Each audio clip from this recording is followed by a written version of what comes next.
El traspaso de Luka Doncic cambió por completo el presente de Los Ángeles Lakers en un momento crucial para su futuro. Ahora LeBron y Luka van a tener la primera oportunidad de completar una temporada juntos desde el inicio.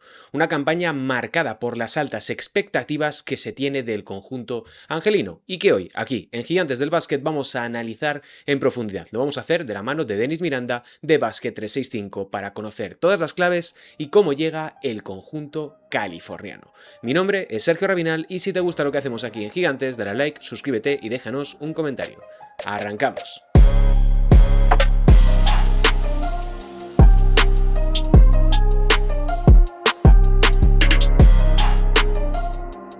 Hola, ¿qué tal? Bienvenidos, bienvenidas un día más aquí a Gigantes del Básquet para analizar lo que se viene con estos Ángeles Lakers, que los tenéis en la guía en papel de Gigantes del Básquet, que se puede comprar tanto en nuestra página web como evidentemente en todos los kioscos que estén en España, si lo vais a buscar a vuestra papelería de turno. Y para hablar de todo ello tengo aquí conmigo a Denis Miranda de Basket 365. ¿Cómo estamos, Denis? Hola, Hace ¿qué mucho tal, tiempo que no te Sergio? llamaba para venirte por el canal. Ya, la verdad es que hacía bastante.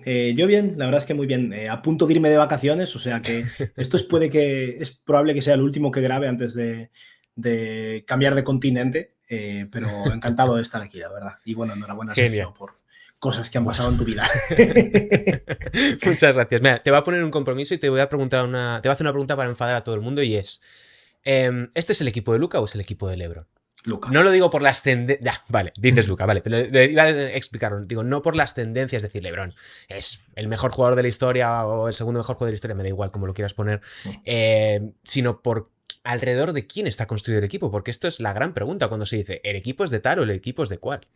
Es el equipo de Luca y es lógico, es una cuestión de edad, no dice nada en contra del legado de LeBron James. Yo estoy contigo, Sergio, en que para empezar hemos llegado a un punto en que es una tontería debatir si es el mejor o el segundo mejor, me da igual, es uno de los mejores de la historia, para mí eso, o el primero o el segundo, pero tiene 40 años, en diciembre cumple 41 y LeBron James es posible que el año que viene no esté en la NBA o no esté en los Lakers o que esté un año más o lo que sea. Luca es el futuro y el presente de este equipo y están construyendo en torno a él. Poco a poco, el equipo pues obviamente tiene limitaciones y no es tan fácil.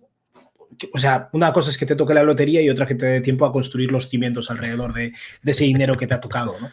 Pero, pero el equipo está construido en torno a Luka, están buscando defensores, están buscando... Que es cierto que aún con las diferencias, sobre todo físicas, ¿no?, y atléticas de los dos, un poco la idea en torno a ambos jugadores es bastante similar, ¿no? De Luka Sí, siempre... yo creo que sí. Sí, o sea, Yo creo que son dos defensores jugadores. 3&D, Ujú. jugadores más off-ball, alguien que pueda aportar con el balón en las manos, ese Jalen Brunson, ese Kyrie Irving, ese Austin Reeves, que obviamente está por debajo de esos dos, pero bueno, es un poco ese perfil.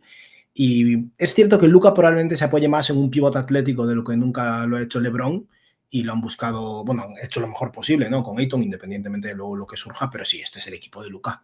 Lo es Claro. desde el, no sé cuándo fue, 3 de febrero de 2025 o el día que fuera. Es así. Es que, a ver, es una pregunta que evidentemente mucha gente, pues ya sabes cómo es, se ofende y se lleva las manos a la cabeza, pero es importante entender el concepto desde el cual nosotros lo planteamos. Es decir, el equipo se construye en cierta medida o en cierta línea para beneficiar o para potenciar a un jugador. Lo que dices, LeBron y Luka tienen muchas cuestiones que comparten, pero sí que es cierto que por una cuestión vital, Luka tiene 6, creo, 26, ¿no? 26, que es del 99, y LeBron va a cumplir 41 en el mes de diciembre. Es una cuestión vital. No puedes construir un equipo alrededor de un jugador de 41 años, se llame LeBron James, Michael Jordan o quien sea, o Karina Abdul-Jabbar en su momento en los Lakers. Sí, totalmente. Y por avanzar un poco, lo decías tú, ha habido jugadores nuevos en estos Ángeles Lakers, lo hemos comentado tú en tu canal, yo aquí en Gigantes. Por resumir un poquito, altas. DeAndre Ayton, 2 años, 16 millones. Marcus Smart, 2 años, 10,5 millones. Jake LaRavia, 2 años, 12 millones. Y Aduciero, que va a estar lesionado, 3 años, 5,9 millones. Son jugadores que, si a ti te dicen el año pasado, por estas fechas, Luka Doncic va a estar en los Lakers con DeAndre Ayton, Marcus Smart, bueno, Jake LaRavia además no es tan importante, pero dices, ¿tú te lo llegas a creer o cómo valorarías ese equipo solamente hablando de una cuestión de nombres? A nivel de nombres es un exitazo. Y es muy sorprendente. Es cierto que Smart es más nombre que jugador a día de hoy, en mi opinión. Hace Sí. años que no vemos a Smart siendo relevante, desde que se fue de Boston básicamente, y es un cúmulo de lesiones y contexto, pero es la realidad, o sea que las expectativas ahí yo las templaría un poco. Pero Ayton es un nombre que yo no esperaba en absoluto que cambiase de equipo. Una cosa es que te guste o no te guste, y otra cosa es esperar un buyout como el que ocurrió y que surja esta oportunidad. Y luego, bueno, es verdad que no destaca tanto, pero yo creo que Jake LaRavia es un buen jugador A mí me gusta. y una buena adquisición que probablemente aporte más que Marcus Smart, en mi opinión. Y a Duciero en el draft, eso, luego habrá que ver qué ocurre o qué no ocurre con él. Está lesionado, pero no es algo de todo el año, ¿no? No, no, es Algo, el típico de la típica lesión de pretemporada que va a estar claro. unas cuantas semanas. No es nada grave, Sí. no, Pero no va a perderlo. yo creo que Ciero es un perfil de jugador interesante a largo plazo. Es un novato y nunca puedes esperar nada de un novato, ¿no? Pero yo creo que han tenido un verano muy, muy potente y donde no se han comprometido a largo plazo a nadie, con nadie, más allá de... Yo creo que la mayor carga económica que tienen ahora mismo es la opción del jugador en Marcus Smart la próxima temporada. Y luego lo que sea que pase con LeBron James. Pero vamos, que en cierto modo Sí. mantienen flexibilidad con el fin de en 2026 construir con todavía más coherencia, pero son refuerzos muy potentes para la flexibilidad que tenían. Básicamente perdieron a Dorian Finney-Smith, ¿no? Sí, Dorian Finney-Smith, Alex Len, Shake Milton y Jordan Goodwin, que lo cortaron para hacerle... Bueno, Sí. Shake Milton y Jordan Goodwin los cortaron para hacer hueco a Marcus Smart, que en definitiva es prácticamente nada porque ganas más por esa parte. Pero sí que es cierto que a Dorian Finney-Smith, que lo hemos hablado mucho, tampoco es una pérdida tan mayúscula comparado con Jake LaRavia, que tiene mucho más cartel Dorian Finney-Smith, pero es porque nadie ha visto jugar a Jake LaRavia ni en los Kings ni en los Grizzlies. Yo es que considero que Jake LaRavia es un buen jugador. De hecho, recuerdo perfectamente cuando Memphis rechazó el 4º año de contrato, que me pareció un error garrafal. No tenía ningún sentido. Y creo que es una buena adquisición. Es lo que dices tú, Dorian Finney-Smith es un hombre más establecido y es un jugador que tiene años de trayectoria con Luka. Y eso sí que me parece interesante y relevante. Pero viendo la forma en la que se fue a Houston, el contrato que firmó con Houston, estaba claro que tenía ganas de cambiar de contexto. Y la verdad es que eso fue una suerte, porque si hubiera acordado eso con Dorian Finney-Smith y luego hubiera ocurrido lo de Ayton no se va por los restos del margen que podría haber quedado o por la vía anual. Y al final Ayton puede gustarte más o menos, pero es un pivot que con el rango salarial o las opciones económicas que tenían los Lakers no podían conseguir. Y ya... No. O sea, es que ya solamente para cualquiera que se ponga a mirar cuánto cobra cada uno de los pivots en la NBA, es que o están en el rango de los 40-50 millones los Jokic, Embiid, etcétera, o ya te vas a jugadores rookies o por el mínimo de veterano. Hay muy poca zona intermedia. Es Ivica Zubac solo. Con Jarrett Allen, sí. Y al final la mayor ausencia de este equipo era bueno, en general el juego interior, pero sobre todo el puesto de pivot y es, o sea, Ayton yo sinceramente no sé cómo va a rendir, pero sé que va a rendir mejor que Jackson Hayes. Hombre, es que ese es el punto diferencial. Claro. Es que estamos hablando de que los Lakers el año pasado terminan terceros, muy circunstancialmente, sí, porque es una conferencia oeste muy condensada, donde podían haber quedado terceros o séptimos de la clasificación, pero sí que es cierto que se plantan ahí con Jackson Hayes de pivot principal, que dura 2 minutos, porque al momento entraba Rui Hachimura en el quinteto, pero es que creo que de tanto que se sobrevaloró a DeAndre Ayton en algún momento de su carrera, ahora se le han dado tantos palos que ya es muy difícil valorar, siendo lo más objetivo posible, qué tipo de jugador tenemos delante. Pero yo creo que sigue siendo un jugador de vamos a decir, un 10-10 que te soluciona buena parte de la papeleta. Y lo que dices, tienes todavía a Jackson Hayes de suplente y a Christian Coloco, que aspira a ese último puesto de contrato garantizado en el mes de marzo, en el mes de febrero, cuando sea. Y está también por ver cuánto le queda en el tanque, y es un perfil muy diferente, pero Maxi Kleber ha tenido sus momentos, ¿no? De Small Ball 5, y es un jugador con algo de capacidad de espaciar el campo. Es cierto que hace años que no se mantiene sano, entonces tampoco me haría expectativas muy altas, ¿no? Pero puede que Kleber les dé un perfil también diferente en ocasiones, que el año pasado llegó, bueno, porque Anthony Davis cobraba más que Luka.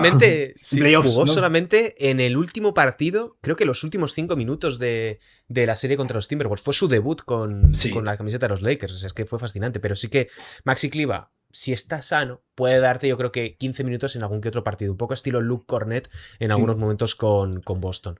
Por avanzar un poco, tema de la situación salarial. Son 194,8 millones en salarios. Están al borde de entrar en el primer apron, que está establecido en 195,9 millones. Tienen 14 contratos, como decíamos antes. Y ese último hueco yo creo que, y todo apunta a que lo aguantarán hasta que pueda ser la mínima prorrateable para no llegar a el primer apron y quedar exentos de ese sentido. Yo ahí te quería Y preguntar, no pueden ¿quién te llegar, gusta más? además. Claro, no pueden O llegar. sea, Por eso te quería tienen un preguntar handicap ahí. por Coloco o por Nick Smith Jr., que es el último jugador que se ha unido en two-way contract a los Lakers. Hablas de la posibilidad de que uno de esos acabe Sí, convertido. sí. Yo creo que Coloco, simplemente por profundidad de juego interior, si demuestra estar ligeramente preparado para aportar, probablemente deba tener prioridad. Yo creo que Nick Smith a largo plazo es más jugador NBA y un jugador con más talento y más posibilidades. Pero en la plantilla actual de los Lakers, si de cara a playoffs, sobre todo, lo típico de rellenar ese último puesto, ¿no? Creo que Coloco tiene más sentido porque hay dos jugadores grandes de verdad ahora mismo, Ayton y Jackson Hayes. Y al final, como mínimo, es un cuerpo grande. Nick Smith no debería haber minutos en playoffs, igual que Coloco, pero es que además probablemente esté por encima de él en la rotación hasta Bronny James. Y Bronny es un mejor defensor, es cierto, pero Nick Smith es un jugador con bastante talento ofensivo, con muñeca, que de verdad creo que es un muy buen two-way y un jugador que probablemente sea de estos que entre el quinteto de la G-League, ¿no? Sí, sí, Este sí. perfil de jugador. Eso es muy dominante que... para ese rol, ¿no? Pero creo que Coloco va muy por delante. Y además lleva ya tiempo lleva un tiempo largo Año, dentro de ¿no? la rotación de los Lakers, por tanto es un poco, yo creo que esa promesa eterna que le hace Rob Pelinka para formar parte del equipo, pero es que es importante también eso de que tienen 14 contratos, ya sabemos que cuanto más tardan, más baja el dinero que le pueden ofrecer y eso es importante sobre todo teniendo en cuenta los Aprons. Hablemos también de la rotación. ¿Cuál sería tu quinteto titular de estos Lakers teniendo en cuenta lo que hablábamos antes? Es decir, Smart está pendiente siempre de lanzarse a por un balón y que se rompa la cadera o que se torza un tobillo y no pueda jugar en 2 semanas, o todo lo contrario, que sea el jugador que te acaba elevando el suelo defensivo del equipo, pero luego está la cuestión de, claro, Austin Reeves está en año de contrato, Austin Reeves no ha terminado de funcionar bien con LeBron y con Luka de manera simultánea y es difícil encontrarles el encaje a los tres a la vez. Yo creo que ahí recae todo, ¿no? En el tema de Austin Reeves. Yo creo que es muy, muy, muy difícil que Austin Reeves salga desde el banquillo, porque venderle a un jugador que está en un año de contrato, que espera ganar mucho dinero, la idea de pasar a un rol de banquillo, donde obviamente la perspectiva económica es muy diferente. Cuando es un jugador que hasta puede competir por un equipo All-Star, y más con el contexto en el que está, yo creo que es muy difícil que consigan algo así. Reeves ya tuvo esa etapa de sexto hombre, pero creo que es un titular intocable. Y si es un titular intocable, tienes a Reeves, Luka y LeBron como titulares, digamos, pseudo perimetrales. Necesitas a alguien que defienda entre ellos. Y me imagino que ese rol de entrada será de Marcus Smart. Ayton es el pívot titular. Y yo creo que hay 4 puestos claros. Ayton, LeBron, Luka y Reeves. Creo que los 4 están firmes, entonces... Claro, esa es la cuestión. Si vas con Hachimura, vuelves al mismo problema que tenías en playoffs, sí. Pero claro, Hachimura te abre muchísimo el campo en comparación a Marcus Smart. Y Hachimura es un mejor jugador que Marcus Smart en 2025. Evidentemente. Y Jay Arabia también. El problema es que necesita un defensor de perímetro. Yo creo que lo ideal para el equipo con la plantilla actual probablemente sea sacar a Gabe Vincent en el quinteto titular. Porque pues al final sorprende.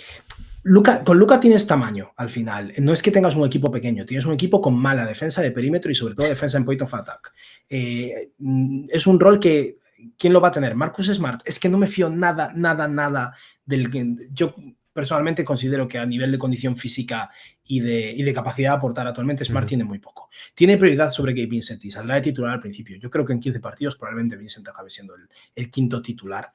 Ah, sí, porque Marcus Smart, lo que te digo, se romperá un dedo. Sí. Es que yo ya he visto esa película en los Celtics desde hace 10 años. En Memphis y...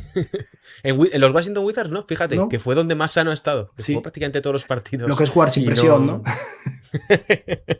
Efectivamente, pero sí que me parece bastante interesante el tema de tanto de Smart como sobre todo de Austin Reeves, porque el hecho de estar en año de contrato, tú dices, vale, salir desde el banquillo puede que no sea lo más atractivo, pero yo le doy la vuelta, es decir, es un jugador que necesita en cierta medida hacer números, y salir desde el banquillo jugando en los Lakers te va a permitir irte, me lo invento, a 20 puntos por partido, teniendo todo el camino por delante para enfrentarte a las defensas suplentes de un equipo NBA. Pero yo creo que ahí siempre puedes hacer la trampa que hemos vivido millones de veces de cuando a un jugador le prometen el puesto de titular aunque no se lo merezca, que no es el caso con Reeves, ¿no? Pero sale de titular, juega 3 minutos, se sienta y luego entra en el momento que...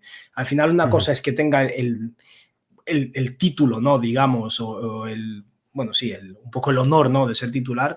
Otra cosa, cuántos minutos comparta con LeBron y Luka, porque es verdad que tienen que dejarlo suelto y tienen que dejar que ruede, pero yo no creo que una cosa sea un impedimento para la otra. Es cuestión de sentar pronto a uno de los jugadores que se estorban un poco, ¿no? Pero yo creo que la titularidad no se la puedes negar, porque es que... Vale, me has convencido.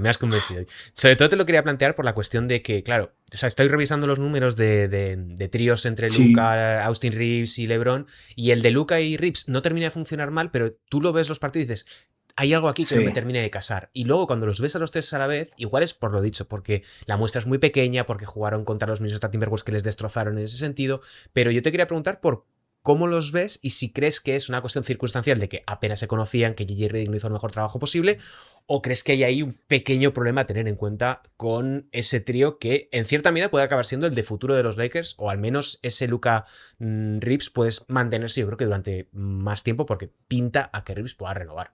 Sí, yo me imagino que Reeves acabará renovando probablemente. Yo creo que el trío en sí, no voy a decir no funciona, porque como tienes tanto talento sobre la mesa y jugadores tan probados, ¿no? Dejando de lado a Reeves, por bueno que sea, estamos hablando obviamente de Luka y de LeBron aquí, van a hacerlo funcionar, pero es cierto que en general tanto la dupla Reeves-LeBron como la dupla Reeves-Luka no ha acabado de cuajar, ¿no? Y el problema es que Reeves es eso, claramente la tercera opción en ese caso y pasa un rol muchas veces en una esquina, ¿no? Yo creo que probablemente a nivel individual, con más rodaje este año, sí que sea capaz de funcionar muchísimo mejor con cualquiera de los dos. Por una cuestión de tamaño también. Los pick and rolls en el que involucres a los dos jugadores, ¿no? A Luka y LeBron, son jugadores de tamaño muy similar y defendidos probablemente por perfiles similares. Reeves es otro tipo de jugador que va a tener otro defensor. Entonces yo creo que la idea de Austin Reeves poniendo bloqueos para Luka o para LeBron probablemente genere un mismatch mucho más interesante, ¿no? Entonces creo que es algo que sí que pueden trabajar, mientras que Luka y LeBron es que al final se parecen mucho. Obviamente uno es más atlético que el otro, pero se parecen mucho, ¿no? Pero creo que el trío no va a funcionar a la perfección hasta que LeBron se retire o se vaya o lo que sea, pero lo harán funcionar lo suficiente y luego harán lo posible por tener a dos en el campo en todo momento y limitar los momentos en los que estén los tres juntos. No, es que eso va a ser fundamental para simplemente poder ser competitivos en playoffs, porque lo que se viene por la conferencia oeste es un juggernaut tras juggernaut tras juggernaut, o sea, es una cosa espectacular. Y por centrarlo un poco en el tema de Luka, cuando le traspasaron, no sé si compartes también esta visión, yo veía a Luka como... No era el Doncic que habíamos visto en las últimas temporadas, más allá de que tuviese problemas físicos arrastrados de la lesión que sufrió en Navidad, sino emocionalmente y de encaje tú no veías que tenía esa fluidez, esa explosividad, ese desparpajo y esa confianza que había demostrado en toda su carrera en la NBA. Y sí que es cierto que este Eurobasket lo hemos visto como mucho más relajado, mucho más centrado, más allá de la cuestión del cambio físico, que creo que es una cuestión más circunstancial que pueda tener un impacto directo en el juego. Pero ¿qué versión crees que vamos a ver de Luka ahora mismo después de una temporada donde le han dicho que prácticamente era el peor jugador de la NBA desde la prensa de Dallas, que no vale para nada, que está pasado de peso, y luego te pones a mirar los datos de playoffs y dices, pues, fue el máximo anotador de los Lakers? Bueno, dejemos a Dallas atrás. Creo que al final el tema con Luka es que si lo piensas, yo no sé cómo fue la verdad es que no tengo ni idea de cómo fue su pasado en categorías inferiores a nivel baloncestístico antes del Madrid, pero Luka jugó en el Madrid y jugó en Dallas. O sea, desde el momento en que llegó a Madrid había estado en dos equipos, había tenido una estabilidad y un conocimiento un poco de su entorno claro, ¿no? Y al final yo creo que el revés de que te intercambien cuando eres un jugador con ese calibre y que te intercambien de esa forma y con esas declaraciones y estar mal físicamente, tener que adaptarte a un equipo nuevo en medio de la temporada, sin tener una pretemporada de por medio. Yo creo que Luka, más allá de lo físico, es lo que dices tú, probablemente a nivel psicológico, a nivel anímico, no estaba bien y se notó en la eficiencia, se notó en la manera en que encajaba con sus compañeros y se notó en muchos aspectos. Creo que ahora Luka está en los Lakers, sabe que está en los Lakers, ha tenido un tiempo de adaptación, además ha pasado unos meses jugando con el equipo y con gran parte de esta plantilla ya, ¿no? Y yo espero en Luka muchísimo mejor que de lo que fue el año pasado. ¿Le ves rollo MVP, Revenge Season, callando a todos los críticos, o crees que va a ir regulando para llegar a playoffs más suelto, en mejor forma? Luka es un jugador con muchísimo ego y todavía es joven, va a ir a muerte. Me encanta. No, es verdad, al final es un tío que lleva siendo el amo toda su vida y 5 veces All NBA desde su segundo año hasta el sexto, son cosas que al final se ha ganado y es real, ¿no? Pero Luka es un tío que no tiene 33 años y se va a tomar las cosas con calma, y más después de lo que pasó el año pasado. Yo creo que va a ir a muerte. Y de hecho, personalmente creo que va a ganarse el MVP. No sé si va a ser el mejor jugador de la temporada, pero la NBA quiere que lo gane, está en los Lakers y eso influye, y va a ser un jugador top 3 de la NBA porque es lo que es siempre, o top 4. Bueno, es que solamente hay que ver que este verano yo creo que he leído más artículos y más entrevistas de Luka Doncic que en toda su trayectoria previa. Qué casualidad, ¿no? Qué casualidad, efectivamente. Ha sido bastante curioso. Sí. Hablemos también de LeBron James, también por centrarlo un poquito en alguien que es relativamente importante en este equipo, que no ha renovado, es una de las historias también de la temporada, no va a estar de inicio de la pretemporada, pero yo creo que es más por una cuestión de que tiene 41 años, no le necesitas a LeBron James en la pretemporada para absolutamente nada. No. Pero, ¿tú crees que esta va a ser la última de LeBron en los Lakers, quiero decir, o va a alargar el drama para acabar haciéndolo de siempre, de firmar 2 años cerca del máximo, con opción de jugador en el último, etcétera? Estamos un poco en territorio inexplorado en muchos aspectos, ¿no? El primero, el que un jugador de 40 años sea tan bueno al baloncesto, ¿no? Pero el LeBron, agente libre el próximo año, sin ese 1+1, es algo que, o sea, vivimos en sus etapas de irse a Miami, irse a Cleveland o irse a los Lakers, ¿no? Pero ahora mismo ya es una situación muy diferente y una edad muy diferente. Yo creo que no es imposible en absoluto que sigan los Lakers la próxima temporada, pero creo que es bastante probable que no. Y eso no quiere decir que se retire. Tal vez quiera hacer no sé si un farewell tour en Cleveland, o no veo mucho lo de Cleveland, la verdad. Creo que ya hubo divorcio, ya hubo reconciliación y ya se volvió a ir. Me parece que los Cavs han tenido suficiente, pero ya sea en Dallas o en donde sea, creo que tal vez dentro de un año LeBron esté en otro lado, cobrando menos o cobrando lo que pueda tener ese equipo disponible. Yo creo que ya está. O sea, con Lakers creo que ya está. Para empezar, el hecho de que no tenga un contrato nuevo es al final una posición probablemente de pelinca, ¿no? Con apoyo, obviamente, del nuevo propietario, y es que toca cambio de ciclo. Y LeBron James ahora mismo... A ver, no se puede decir que LeBron James estorbe cuando es uno de los mejores jugadores de la NBA todavía, ¿no? Pero es cierto que es un jugador que ocupa un bloque salarial tremendo, que tiene... que eso hace que el trío LeBron James, Luka Doncic, Austin Reeves no funcione del todo. Y que tiene mucho poder. O sea, yo no voy a decir nada malo de LeBron James, Dios me salve, pero tiene mucho poder. Sí. Las cosas como son. LeBron James dice mañana que X equipo es el mejor de la NBA y todos vamos a poner atención en ese equipo. Porque claro, es una figura ascendente en la liga. Y al final yo creo que es... No sé, tienes que hilar muy fino, ¿no?, en torno a LeBron James. Y yo creo que los Lakers ya han acabado el ciclo. No quiere decir que llegue a la agencia libre, LeBron James quiera cobrar el máximo posible y los Lakers sean el equipo que más facilidad tenga para hacerlo, porque no se va a ir a los Bulls o algo así. Y acabemos viendo a LeBron James el año que viene cobrando en vez de un máximo 40 millones. Pero yo creo que no, que está pensando ya bueno, primero estará pensando en maximizar esta temporada, ¿no? Pero a mí personalmente esto no me parece un equipo de campeonato. Los Lakers creo que son un buen equipo, pero es lo que... Claro, yo te iba a preguntar por eso. Porque... Son Juggernaut tras Juggernaut en el oeste. Es que, claro, cuando se habla de Lakers, evidentemente iban a ser campeones. Siempre son aspirantes los Lakers a ser campeones de la NBA. Da igual el equipo que tengan, lo buenos o lo malos que sean. Pero la realidad, como siempre decimos, es un poquito más compleja, un poquito más diferente. Yo sí que soy más tendente a ser un poco optimista con este equipo por la cuestión Luka, porque nos lo ha demostrado a lo largo de toda su carrera. Tú veías los Dallas Mavericks de 2024 y dices, esta gente no pasa de primera ronda de playoffs. Y te acaban sorprendiendo por mil cosas que ocurren. Y cuando sumas LeBron, Luka y los Lakers, tienes como un cóctel perfecto para que este tipo de cosas inexplicables acaben sucediendo en una temporada de NBA que, viniendo de lo que venimos, es muy difícil ya predecir lo que va a suceder.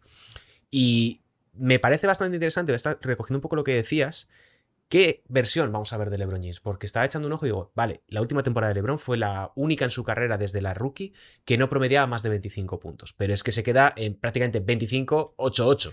Es que es una locura para alguien de 40 años, y la versión que podemos ver de él, es que yo espero prácticamente lo mismo. ¿Y qué jugadores te pueden ofrecer este mismo nivel con 30 años? Es que hay muy pocos. Y yo creo que es posiblemente el LeBron del año pasado, puede que fuera el mejor LeBron de los últimos 3 años o así. A Sí, nivel defensivo, por ejemplo, yo he visto un LeBron mucho mejor de lo que hacía años que no veía, que tiene la capacidad de producir cuando hace falta, ¿no? Pero yo creo que probablemente, de hecho, el hecho de jugar con Luka, que al final es un perfil de jugador completamente diferente a Anthony Davis. Anthony Davis es élite absoluta de la NBA, pero no es un jugador al que le des el balón y se encargue de todo, ¿no? LeBron siempre ha tenido esa responsabilidad. Y la idea de Westbrook y la idea de tantos jugadores en el pasado siempre fue aliviar un poco esa responsabilidad. Yo creo que esto llega tarde, ¿no? Porque llega ya cuando LeBron está muy en el ocaso de su carrera. Pero bueno, eso decíamos hace 10 años. ya, bueno, eso es verdad. Supongo que no aguantará hasta los 50, aunque sigue siendo tan bueno.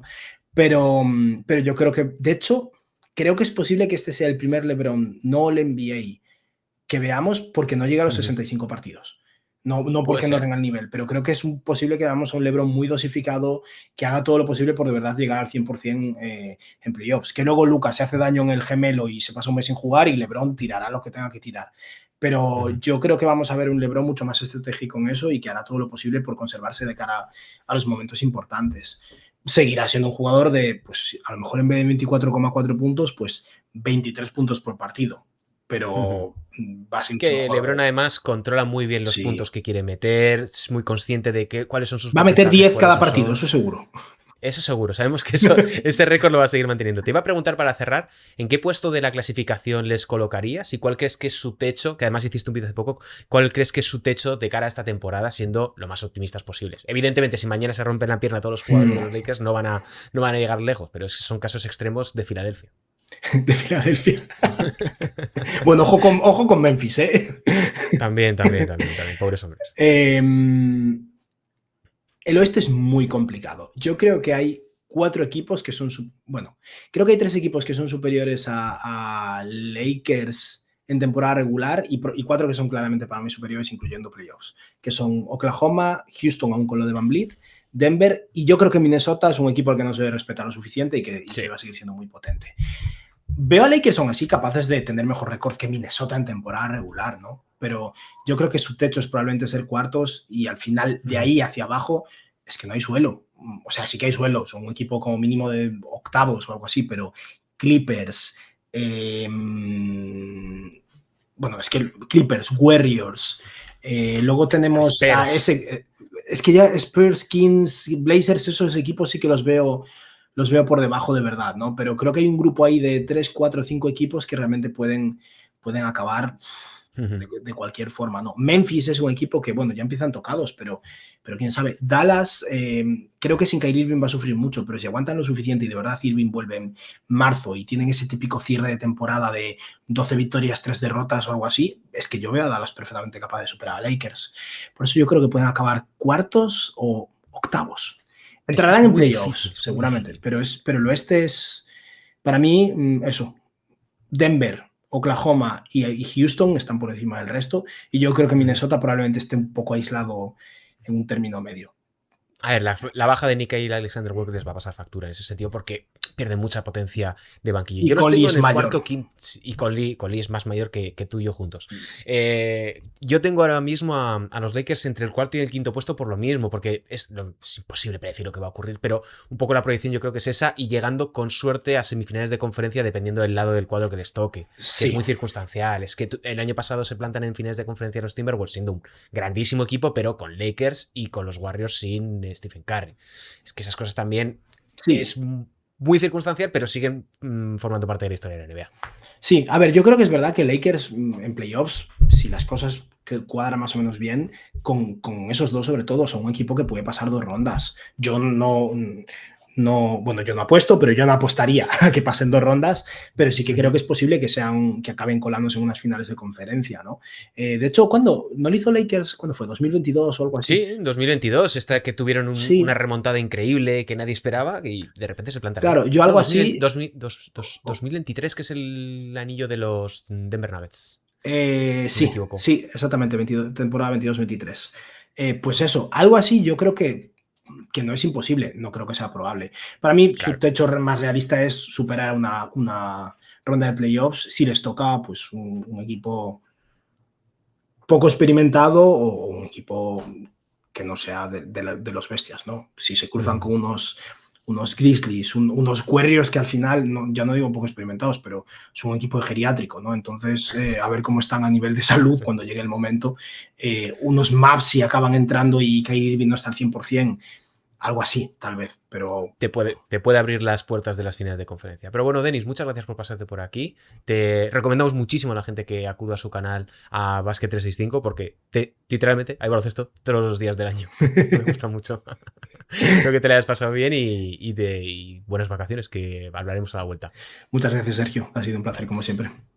Y como siempre la gente, recordamos que nos deje un like, que se suscriba, que visite nuestra página web para encontrar toda la información sobre la guía en papel de gigantes del básquet de la temporada de NBA, así como la de la Liga Andesa y de la Euroliga, si te gustan también estas competiciones. Así que nos despedimos, un saludo y hasta la próxima. Chao. Chao.